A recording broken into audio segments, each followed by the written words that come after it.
Bienvenue à Absamad Sqal. Merci. Je rappelle que vous êtes président de la région Rabat-Salé, Kénitra. Oui.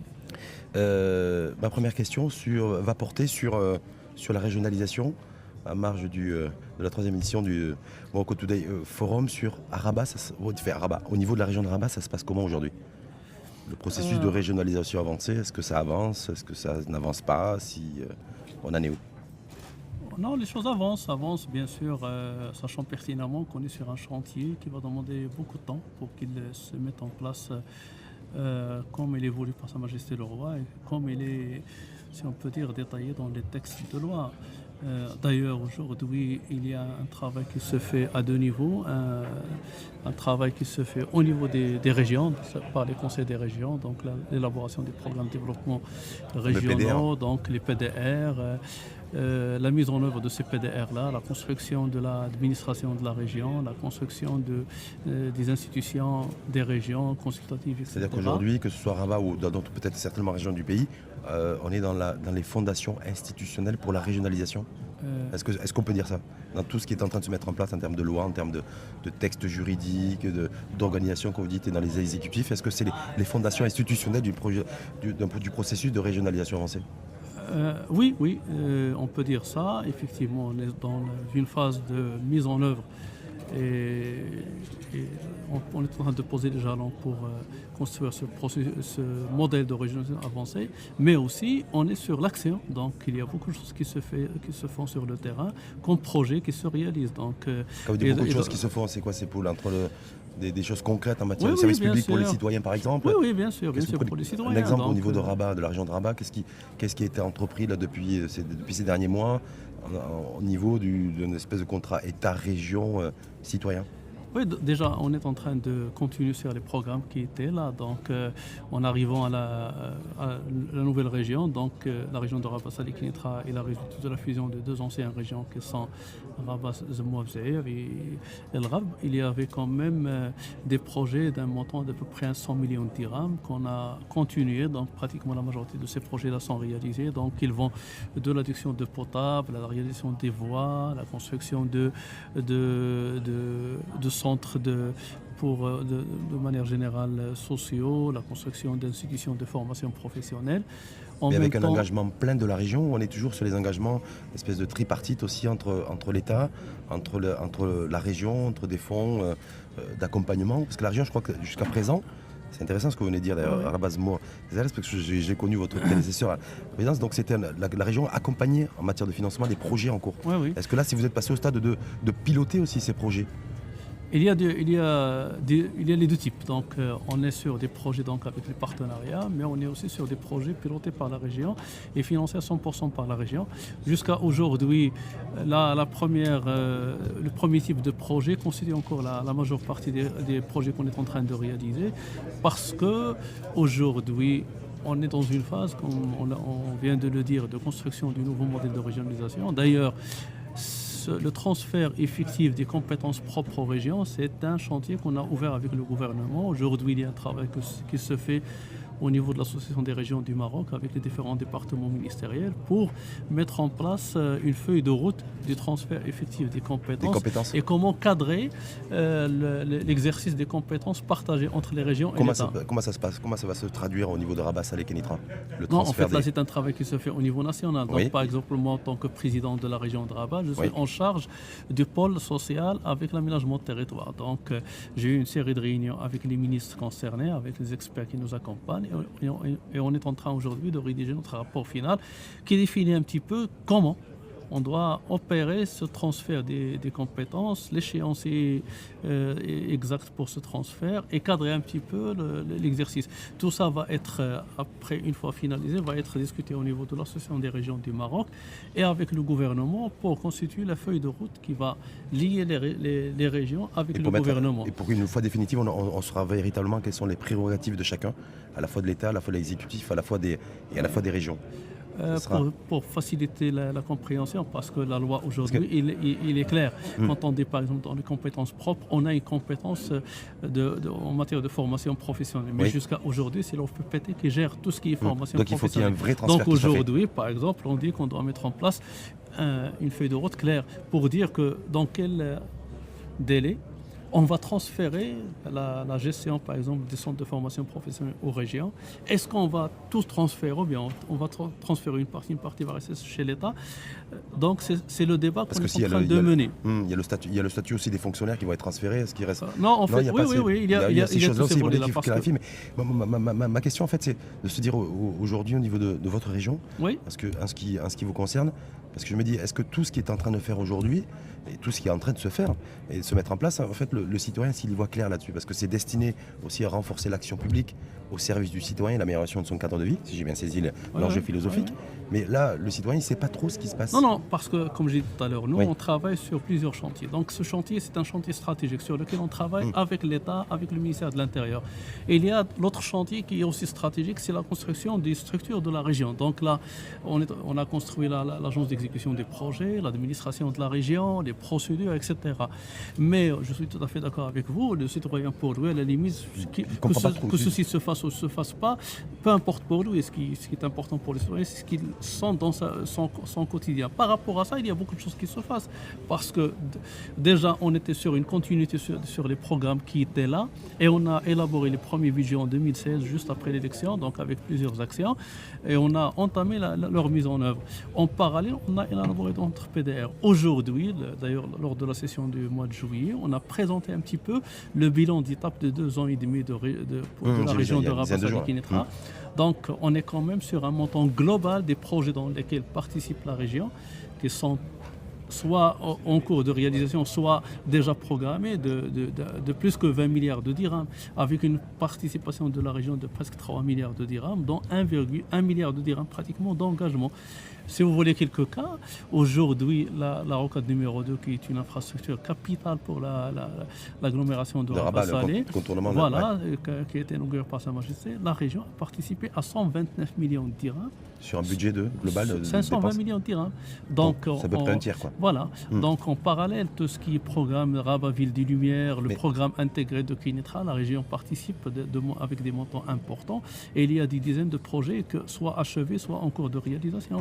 Est-ce que vous avez de gros moyens? Parce que quand j'écoute Absamad, je me dis, la région de Rabat, Salé-Kénétra est riche, puisqu'elle peut financer des projets d'infrastructures relativement lourds et stratégiques auxquels vous avez fait référence. Est-ce que vous avez les moyens de vos ambitions et surtout de vos réalisations? En fait, les moyens qu'on a, ils se sont améliorés de manière substantielle par rapport à ce qu'ils étaient auparavant. Mais ils restent largement au-delà de nos besoins. Ce qu'on est en train de faire aujourd'hui, c'est qu'on essaie d'optimiser au maximum l'utilisation de ces moyens-là. Et on essaie de rentrer dans des partenariats pour que la participation de la région reste dans des proportions qui sont, je dirais, soutenables. Et puis surtout public-privé, ou c'est des partenariats entre... dans la majorité des cas aujourd'hui, c'est des partenariats public-public. Très peu de partenariats public-privé jusqu'à aujourd'hui. Et vous allez tendre vers des partenariats public-privé? Oui, mais on travaille avec un certain nombre d'acteurs privés, notamment associatifs, qui ont l'utilité publique pour un certain nombre d'actions. Budget simplement, les journalistes, c'est toujours un peu curieux, là, de savoir. Oui, budget de la région de Rabat. C'est 680 millions de dirhams comme budget. Donc, si je vous dis qu'à Casablanca, Moustapha Bakouri nous disait qu'il avait un budget, lui, au niveau de la région, à peu près d'un milliard de dirhams. Donc c'est plus que Rabat.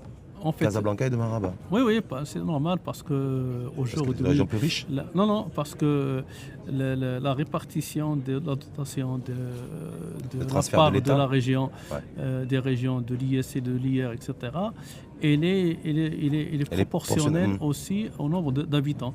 Casa, c'est à 6,8 millions d'habitants, on est à Rabat 4,6. Donc une différence de 2 millions de dirhams qui se traduit par une différence dans la dotation entre les deux régions. À l'instar de la région de Casablanca-Stat et de toutes les régions du pays, votre région Rabat-Salé-Kénétra, c'est le budget essentiellement constitué d'impôts. Essentiellement d'impôts et taxes. Impôts et taxes. Oui.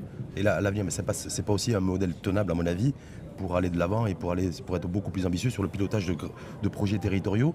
Est-ce que vous avez aussi, vous êtes dans la perspective aussi de pouvoir lever un peu de sous, un peu d'emprunt, un peu de dette aussi pour investir et financer des projets au niveau de la région Rabat-Salé-Kénétra? On a déjà des crédits auprès de FEC qui financent des projets. Le fonds d'équipement communal? Oui. Donc le fonds d'équipement communal. Et puis, nous, on a élaboré notre programme de développement régional, donc il y a 1 an. Et on a jugé que jusqu'à aujourd'hui, on n'a pas besoin d'emprunter pour réaliser les projets parce qu'avec les ressources qu'on a et on essaie de les optimiser. On a lancé pas mal de projets, mais aujourd'hui, on est en train de... Parce que pour la mise en œuvre de notre PDR, nous avons fait un choix aujourd'hui avec M. Louali de la région et le gouverneur, c'est de développer des programmes de développement intégrés de chaque province et préfecture. L'idée, c'est de Donc d'avoir une approche avoir par une territoire. approche concertée, une approche globale qui intègre toutes les composantes du territoire et puis qu'on mutualise les moyens de la région, des conseils préfectoraux et provinciaux, des collectivités et de l'État. Et donc, ce qui va nous permettre un petit peu d'augmenter, si on peut dire, notre capacité d'agir au niveau du territoire, et de mobiliser le maximum de ressources possibles. Une fois, d'ailleurs, ça va être achevé d'ici le mois de septembre, donc on va achever ce processus-là. Comme ça, on aura une idée très claire sur même la programmation par année. Et juste après, donc, on va estimer quels seraient les besoins de financement pour aller, à ce moment-là, essayer de mobiliser les ressources additionnelles nécessaires qui ne sont pas... Si on reste effectivement sur la dimension un petit peu financière, parce que c'est quand même le nerf de la guerre, sur la fiscalité locale, sur tous ces débats aujourd'hui autour de la fiscalité pour permettre que la fiscalité soit un levier de développement et de mise en place de modèles économiques aussi régionaux et territoriaux, est-ce qu'il y a une réflexion qui est menée à votre niveau aujourd'hui sur... au-delà du prorata de transfert qui est fait IS-IR, est-ce qu'il y a... Voilà, vous êtes à la tête d'une région qui a vocation aussi à se développer d'un point de vue économique. Est-ce que vous êtes, vous, dans une démarche aussi de dire plus une fiscalité sera avantageuse, plus je pourrai attirer de l'investissement et des investisseurs? En fait, aujourd'hui, la question elle est beaucoup plus complexe que ça. Donc aujourd'hui, si on doit repenser le système fiscal marocain, ça doit être dans une réflexion globale. Pas par territoire, pas au niveau des régions. Non, parce qu'aujourd'hui, j'explique. Oui. Aujourd'hui, je dirais que la pression fiscale elle est assez importante au Maroc. Et donc, pour garder notre compétitivité au niveau international, on doit être très regardant par rapport à ce schéma-là. La multiplication aussi de taxes et d'impôts ne facilite pas le travail des acteurs. Et j'ajouterais à ça, aujourd'hui, il y a un ministère qui fait très bien son travail, qui est le ministère des Finances. Si demain, je serai dans l'obligation de mettre en place une structure qui va être chargée de quelques impôts, taxes régionales, ça va demander énormément de temps, ça va demander énormément de recrutement, etc. Ce qu'on est en train de dire au niveau de l'association des régions, en tout cas moi, personnellement, c'est qu'on doit repenser le système dans sa globalité et aller vers une répartition plus judicieuse des moyens entre l'État et les régions, qui doit être accompagnée avec la mise en œuvre, si on peut dire, de l'exercice des compétences propres de manière effective. Et parce que ça m'a jeté le chaque fois qu'il parle de la régionalisation, il parle de la régionalisation en tant que clé d'entrée pour deux choses importantes. La première, c'est la réforme de l'État.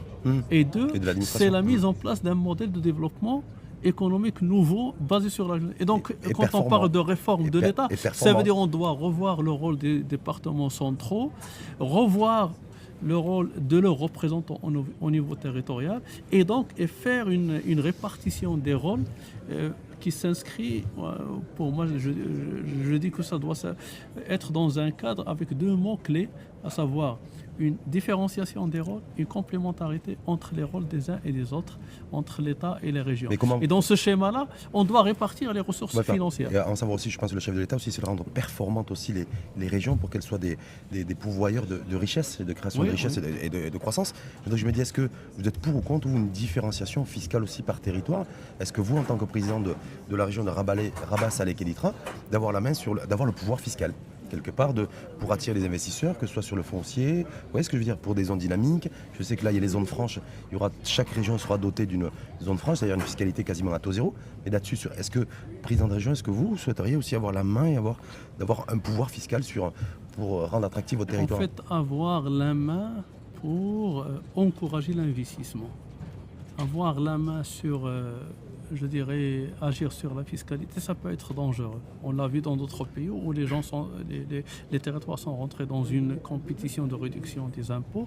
À un certain moment, ça devient insoutenable parce qu'on n'a plus l'argent pour assurer les besoins des citoyens. On a même dit que des régions faisaient du dumping.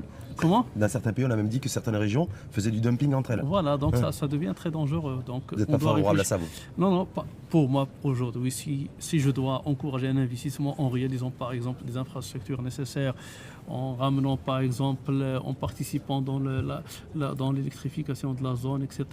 Là, d'accord, parce que là, on doit vraiment avoir une capacité, si on peut dire, de répondre aux besoins et d'encourager l'investissement dans des régions qui ont un potentiel ou bien qui souffrent d'un faible niveau de compétitivité du territoire. De là à aller vers en élargissant, si on peut dire, le pouvoir des uns et des autres pour agir sur les leviers fiscaux, ça peut comporter des risques. Dernière petite question, Président. Samad, est-ce que vous êtes un président de région aujourd'hui qui est à mi-mandat quasiment? Oui. Oui. Est-ce que vous êtes disposé, dans la perspective d'une reconduction de votre mandat, à rendre des comptes directement aux citoyens? Parce qu'on dit des fois, d'ailleurs, vous me disiez, il y a certains politologues dont on ne citera pas les noms, Mustafa Assemi disait oui, mais qui nous disait effectivement dans une précédente émission, oui, mais les présidents de région, ils ne veulent pas de changement, parce que rendre des comptes aux citoyens, ils n'ont pas trop envie, donc c'est un peu, voilà, chacun c'est pour ça qu'il n'y a pas une démarche franche pour accélérer le processus de régionalisation. Est-ce que vous en pensez quoi, vous êtes prêt, vous, à assumer vos responsabilités bien sûr. et reddition des comptes vis-à-vis des citoyens? Bien sûr, parce qu'aujourd'hui, c'est impératif. On n'a plus le choix aujourd'hui avec le développement même des réseaux sociaux.